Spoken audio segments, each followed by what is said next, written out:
نه تحفه اخیستل ګناه نه ده. ګورې عمران خان غریب یا ډسمس کو باغ شي کې چېرې د سو ګړې مړې خرڅې کړي دا ټول خلکو خرڅې کړي وغیرہ ایثار کو بګیاس اذان جواب ولې چې لکه یو خلیفہ وران شنو سړی به څنګه لري کوي.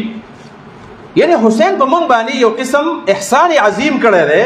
چې کو حسینی کردار د اسلام نه لري کومنګا نو ما او ته بندن څه پته لګېدلې چې یو خلیفہ راشي یو حکمران راشي او هغه ظالم یو جابر یا موږ څنګه لري کوو. که تاسو کې کم کسانو عقیدۃ الطحاویہ چا ویلې به تاسو کې چې زرا خبر داغي پرانا کې وکم چا ویل عقیدۃ الطحاویہ شرقائد شت طالبان وایي کنه. ګورا زمونږه په دې العقیدۃ الطحاویہ کې وی داغي په شرح کې امام ابو جعفر طحاوی د سی وایي کنه چې لا نرى السيف على ولات الامر. زمونږه عقیده دا ده چې کوم حکمرانان راشي نو داغي خلاف به تور منګ راو بس بلکې آمنا وسلم نه وایو. او زمونږ د عقیدې کتابونو لیکلي دي چې د 100 پورې تاسو په حکمرانانو کې کفر بواح نه ولیدل چې د هغې تعویل نه کېږي جنګ ورسره نه کوو. دا خبره ده. امام ابو جعفر طحاوی اعلم الناس بمذهب ابي حنیفه د ابو حنیفه په مذهب ټول نه پوهېدونکی و. لیکن د دغه امام ابو حنیفه رحمت الله علیه د مسلک تشریح خو دلته امام طحاوی وکړه په علم الکلام کې. و امام ابو حنیفه رحمت الله علیه چې کله د هشام خلاف زید ابن علی نفس زکیه کله راووتو او کله هغه خروج وکړو نو دا خو حکمران دی دته هغه پانګریزي کو ته کنفلیکټ وای کنه زبر ته چې دا یو تردد انسان ذهن ته راځي. تردد دا دی او دا خبره تاسو یاد کړئ چې یو طرف ته د احناف رائے دادا او زمنګ د اهل سنت والجماعت رائے دادا چې موږ به د امام خلاف مسلح خروج نه کوو. ټوپک باندې راځو باندې راځو بس حکمران چې کله کافر شوی نه دی نو بلاسي ګناه مونږ باندې بس اړه دغه خلاف نه را پاسيږي که فاسق دو که فاجر دی نه را پاسيږي. خو بل طرف ته حضرت امام ابو حنیفه رحمت الله علیه نعمان ابن ثابت ګوبی د نفس زکیه د پاره چندم ور کړی و او چې د هشام خلاف کله را پاسېدو نو امام ابو حنیفه رحمت الله علیه فتوا لګولې هغه فتوا ډېره دلچسپه ده. ویل چې څوک د زید ابن علی ملګرتیا وږي دته به دومره ثواب ملاوي کې څومره چې په بدر کې بدري صحابه ته ملاوي دو. اولې و دې په دې تاسو خیر سوچ وکړئ استادان نه پېژان پوهه کې چې یو طرف ته امام ابو حنیفه رحمت الله علیه را پاسېدو او د هغه حکمران خلاف چې څوک خروج کوي دا کلک حمایت کوي او چې چا د حمایت وکړو د هشام په مخالفت کې را پاسېدو نو د بدري صحابه عمره الله له اجر ورکړي او په خپل چنده ورکړله او ویل که څوک په دې خروج کې ملګری شو نو که یو سړی 50 نفلي حجونه وکړي کنه دومره به الله دومره اجر نه ورکوي چې یو ورځ چا په خروج کې سوا غسل او د خلاف ردو اجر الله تعالی ورکوي.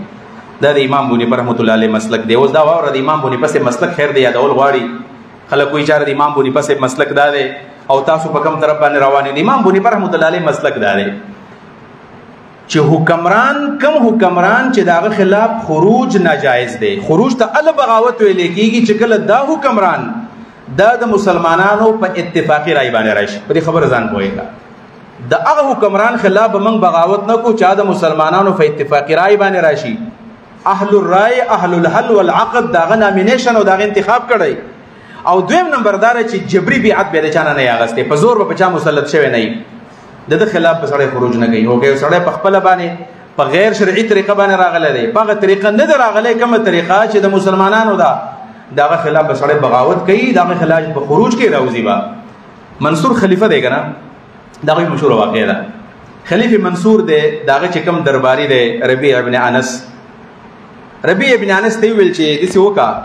چې امام مالک محدث او امام دی امام ابو حنیفه او ابن ابي ذئب دا درې کسان دي دا راوله زما خوا ده. دا دغه زمانې داسې خلکو چې خلکو د خبره منله د دې په فتوا باندې عمل کوو د دې خبرې منله. امام ابو حنیفه امام مالک او ابن ابي ذئب دا درې کسان رال د خلیفہ منصور دربار لا څه ته پوسه کې تاسو هغه مونږ وایو کنه چې افضل الجهاد من قال كلمه حق عند سلطان جائر. ور جهاد دار چې ظالم حکمران مخې د سره د حق کلمه وي څنګه د نو اوره هغه امام بونی پسې ویلې و چراغ نو د درې وړو ته وی چې تاسو زما د حکومت په باره کې څه خیال لرئ تاسو زما د حکومت باره کې څه خیال لرئ. امام مالک رحمت الله علیه ودا سي خبر وکړه پر رخصت باندې عمل وکړه. رخصت عظمت خو مونږ پیژنو پر رخصت عمل وکړو وسه بزان تنګو موضوعات د سبب بحث کوما پہلے سے کار دے چې کتر دے اهل نوې نو الله تعالی نه درکولای زاهد اخلاص کوستا کتر دی حکومت اهل نوې کنه نو الله تعالی نه درکولای خبر ختم شو ام به خوشاله شو اهل ما ابن ابي ذئب تو استاس خیال زما په باره کې ستا څه خیال دی؟ نه ابن ابي ذئب ورته وایي د دنیا حکومت خو الله هغه چاله ورکوي چې وغواړي، یؤتي الحکمة من یشاء.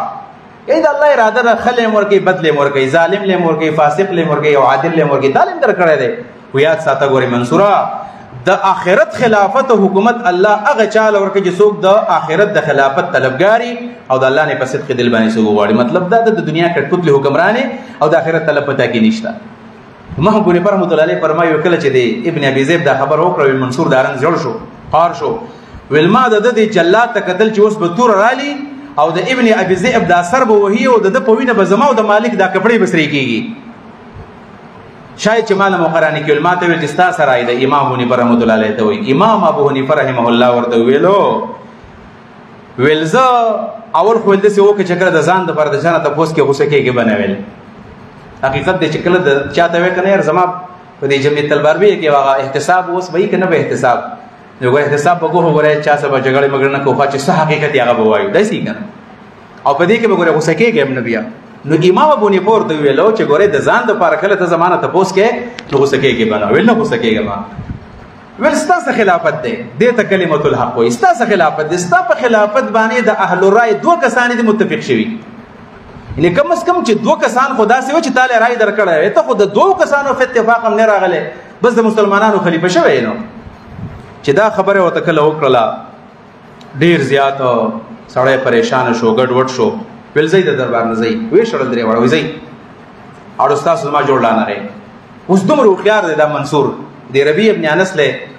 د پیسو 3 تیلې ورکړې، 3 ډکې ډکې تیلې د پیسو. سم خیال دی که داسې یو غټه تیلې موږ له څوک راکړي که نه. صابیغ صاحب علیه رحمت ویل چې دا د سټیټ بینک نه دا نوي نوټونه دا ګرم ګرم او دا د څوک درکې ایمان به سړی ټینګي.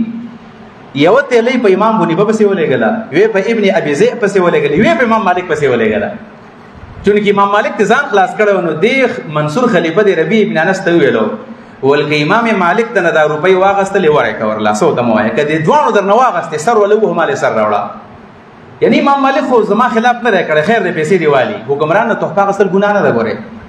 عمران خان غریب بیا سړي ډسمس کو په هغه شي کې چې هغه د څه ګړۍ مړۍ خرڅې کړي، دا ټولو خلکو خرڅې کړي وغیره حساب کو به ګیس چې امام مالک له هغه تیلې راله ورکړله. ابن ابي ذئب ته وایي دا واله وایي دا مې تاله چا درکړی منصور؟ وایي زه د منصور دپاره دا حلال نه ګڼم، ځان دپاره به څنګه حلال وګڼم؟ زه منصور دپاره حلال نه ګڼم، ځان به څه حلال وګڼم. او امام ابو حنیفه رحمت الله علیه چې کله راله ورته وایي دا څه دي؟ وایي دنیا ده. وایي ښه منصور په دې زما ایمان علي. وایي که په توره مې سټ وهي که نه هم زه دا پیسې نه هلم دا ورله واپس ورکړه. چې کله یې واپس وړی شکر دی چې دا پیسې قبول نه کړې ورنه د ابن ابي ذئب او د نعمان سرون بل د اوس په دې مجلس کې اوس پراته وي. بهر دا د امام صاحب تاسو ته ما مسلک وایو. اخر مقصد ټیم چونکې ډېر کم دی نو زه به دا خپله خبره راغونډه کړم. بنیادي طور باندې کومه مسله چې وه د امام حسین اختلاف پسې جوړ شوی و، دا د یزید په ولیعهدۍ باندې جوړ شوی دی. ولیعهد پېژنئ تاسو؟ ولیعهد یعنې اوس چې دا سلمان د سعودي عرب شاه د حکمران دی که نه، دا خپل زوی چې دی محمد بن سلمان MBS باندې چې مشهور دا د هغه ولیعهد دی. یعنې زمانه پس به دا وروسته حکمراني. حضرت معاویه رضی الله عنه 20 کاله خلافت د مسلمانانو کړی دی. د یو کس سوال راولګو چې سید سلیمان ندوي صاحب وایي چې نبي علیه السلام فرمایي زما د خلافت به 30 سالي او د هغې نه پس به بیا ملوکیت راځي او دا به سم چیچل به کوي او داسې ملوک عزوز به راځي. نو ملوک عزوز چې راځي نو په هغې کې هغه چیلنج ورکړی دی چې د معاویه صاحب خلافت پکې شامل دی، موږ د دې اتفاق نه کوو. د حضرت معاویه صاحب خلافت او ټیک د خلافت ورته نه دی ویلی شوی، هغه ته ملوکیت ویلی شوی دی. په خپله ویل انا اول الملوک، خو د هغه که ملوکیت هم دی په دې کې عدل هم انصاف هم پکې و، اسلام پکې ترقي کړې ده، ظلم جبر ختم شوی و، په دې کې اختلافات ختم شوي دي، زیات شوي نه دي. نو په دې وجه موږ د دغې سره اتفاق نه کوو. به هر تقدیر بنیادی طور باندې حضرت مغیره بن شعبه صاحب دا نوم یاد ساته. مغیره بن شعبه صاحب راغی رضی الله عنه حضرت معاویه صاحب ته ویلو ویل ته بوډا شوی. غالبا دا هغه وخت چې تقریبا 11 کاله 11 کاله د معاویه صاحب د خلافت شوی و، بوډا شوی بیا. ویل ستا نه پس به څوک حکمراني؟ ویل که ته بالفرض وفات شوې پته نه لګي خلافت به څوک سنبالي؟ هغه جګړې به بیا ریوایز کېږي کوم چې د حسن په زمانه کې او د علي صاحب په زمانه کې شو. ویل څه پکار دي؟ ویل پکار دا چې ته د ځان دپاره څوک ولیعهد جوړ کړي. ویل ولیعهد به څوک وي؟ ویل ستا زوی دی که یزید؟ یزید ټیک دی که نه؟ خو د دې نه وړاندې وایي دا مغیره بن شعبه صاحب د یزید خوا نه راغلی چې ستا د پلار تا ولې نه ولیعهد کوي؟ پکار چې تا ولیعهد کړي. نو هغه د پلار سره خبره چې وکړل نو هغه مغیره سره راوخته ویل ته دا خبره څنګه یزید ته کړل چې دا ولیعهد ویل ما ته په اخلاص باندې کړل په دې خبره ځان پوي کوي د صحابه کرامو په اخلاص باندې دغه پنيت باندې بشک نه کو چاره دی ولولي ورکول دا مشوره اخلاص باندې ورکړی دا ورلا خود سیاسي غلطي وا سیاسي غلطي ځان پوي وي یو وی په اسلام کې دا څه بدعات کول او غلطي کول یو سیاسي غلطي ده پولیټیکل غلطي ده دغه سیاسي غلطي و چې د ویلو چارته یزید ولیعهد کا نو حضرت معاویه سے ورته الله وسوګو منی ویلولې به ونه منی په زمانہ کې دوه غټ خارونه کوفه او بصره ول په کوفه کې بز خلکو بزله کې دا خبره وا چې یزید ولیعهد کوي او بصره سو کا بصره چاته والا کا هغه زیات والا کا زیات عبید الله بلار ته والا کا ول ټیک دا ول موږ بدله ماحول جوړ کو دا څه وشولا چې کله مغیره بن شعبه لار کوفه ته په کوفه کې لس کسان د خپل زوی موسی په قیادت کې راولګل معاویه سبتو چې دا سړی مشرکا د کوفه نم تایید راغی زیات چکل راغی او هغه په بصره کې معلومات کول نو په دې بصره کې د عبید ابن کعب نمیری رضی الله عنه سره ملاقات وکړ ولستا څه خیال لوي ما ته معاویه سب جواب را لګل لري چې ته د یزید په اړه کې خلک کنوینس کا خلکو ذهن ته خبر واچو سوګي منی غنی منی رای عام اوارکا تاسو ته په دې جمعیت کې استصواب وای استصواب دا استصواب دا څه ګناه خبره نه و هغه ورته ویل چې عبید ابن کعب ورته ویل چې یزید خو فاسق دی او منځ نه کوي او شراب سکي او دا کارونه کوي دا سړی ویل څه وکړ د جلتی مکو زه به یزید څخه خبره وکما چې کتب الفرض د مسلمانانو مشرک نو ځان جوړ کړه ځان جوړي ورته وایي چې راغی یزید ته ویل غلطیاں نه لري کا وځه بل لري کوم زه ټیک شوم یزید ول شورټي ورکړه چې زه به ځان غلطیاں او باسم په دې وجبانه د دې وخت پور د یزید جون یو شان دی اخوا جون بیا په دې کې الہیت هم شته په دې کې تقوا هم شته په دې کې بیا صلاحیت هم شته د دې وخت پورې د ځواني ډېر خطرناک او داغدار ځواني و په دې وجبانه حضرت معاویه سی ویلو چې بز تاسو زمرو زه د ځان د پاره یزید ولیعهد ګرځوم اوس د مدینه خلکو ته بسو کوي دا خبره ډېره دلچسپه ده پکې د مدینه حاکم مروان دی مروان ابن حکم ابن عاص حکم ابن عاص د حضرت عثمان د ترزوی دی مروان د تر د زوی زوی دی مروان د مدینه حاکم دی د ته وی چې تلار شو په جمعات کې په مسجد نبوي کې خلکو ته وایي چې یزید ولیعهد کوي معاویه تاسو سره آیدا هغه تاریخ زوس نه مات کوم ډیر شارټ چې ما په تفصیل خبره کړو بهر تقدیر کله چې هغه پاسې دو نو حضرت معاویه سے وایي چې دا یزید زو ولیعهد کوم نو په هغه ځای کې خلک خاموش ول څه خلک پیرازي او څه خلک د یری د وجه نه خاموش چې یزید ته څه ضرورت ده په دې وخت کې یعنی په دې وخت یو نوم یاد ساته سعید ابن زید څوک دی سعید ابن زید دا موجود دی دا د عشره مبشرون اخیره نمبر صحابه دا موجود دی نو د په موجودګۍ کې یو اکابر صحابه ژوند دي د باج صحابه راي دا حسین ژوند دی عبد الله بن زبیر ژوند دی ابن عباس ژوند دی ابن عمر ژوند دی عبدالرحمن ابو بکر ژوند دی د دې خیال دا ورزنهم چې په دې کې یو کس مشر شي بهر تقدیر په دې دوران کې چا څه خبر ورکړه خو چې کله مروان ویل دا سړی من یزید ولیعهد کو نو عبدالرحمن ابن ابو بکر باسیدو دا ابو بکر صدیق زوی دی ورته ویل دا هرقلیت دی او دا قیصریت دی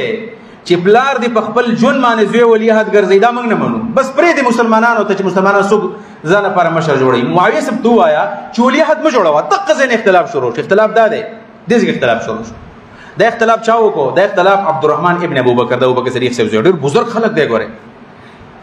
ډېر خلک دا سوال کوي کنه چې ډېرو خلکو کله بیعت وکړو حسین او پلانی ولې نه کو نو خبره دار چې دا خلک ډېر عظیم خلک دي دا ابو بکر صاحب عبدالرحمن دا حضرت عمر زوی عبد الله ابن عمر دا حضرت زبیر ابن عام زوی عبد الله ابن زبیر دا حضرت علی زوی حسین ابن علی دا اکابر صحابه کرام دا موجود دي عبدالرحمن ابن بکر ویل هرقلیت دی نه منو دا خبره ویل مروان دومره ظلم وکړي مروان ویل چې کینا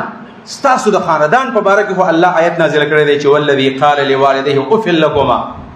نستا په باره کې خو الله چې تا مور پلار ته خیری کړي ابوبکر او ابوبکر خزه تخپل مور پلار ته تر پاسې کې ما منه اعتراض کړي او هغه دومره خپه شو راغی خپل خور د عائشه ته ویل زنه هدا په جمعات کې مروان زما ډېر غټه بیزتی وکړه او ما ته ویل چې ستاسو باره کې د آیت نازل شوی دا زما په باره کې نازل شوی دی ول حضرت عائشه ویل چې الله دې توبه برباد کا ته په دې نه پويږي چې دا لعنت الله پچا ویل دی ویل دروغ وي ما ته معلوم دی چې الله د الله پیغمبر پچا باندې لعنت ویل دی ویل ما ته یاد دی چې د دې مروان پلار حکم ابن عاص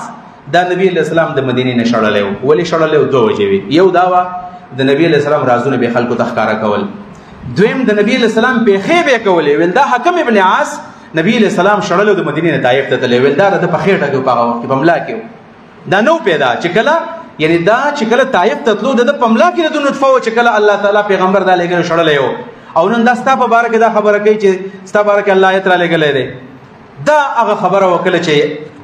دا لاړلو طایف ته، نو طایف کې وروستو بیا دا پیدا شوی دی، دا مروان د حاکم ابن عاص دا زوی. او بیا چې کله رسول الله وفات شو، ابوبکر زمانه و، دی ویل زه راځم مدینې ته، ویل مه راځه، پابندي ولګوله. د حضرت عمر زمانه راله، ویل موږ راځو مدینې ته، ویل نه به راځي. د حضرت عثمان په زمانه کې بیا راغلی دي. د مروان څه شخصیت دی؟ نو یو شخصیت و، ټیم خو ختم دی، څه کوو؟ بوزم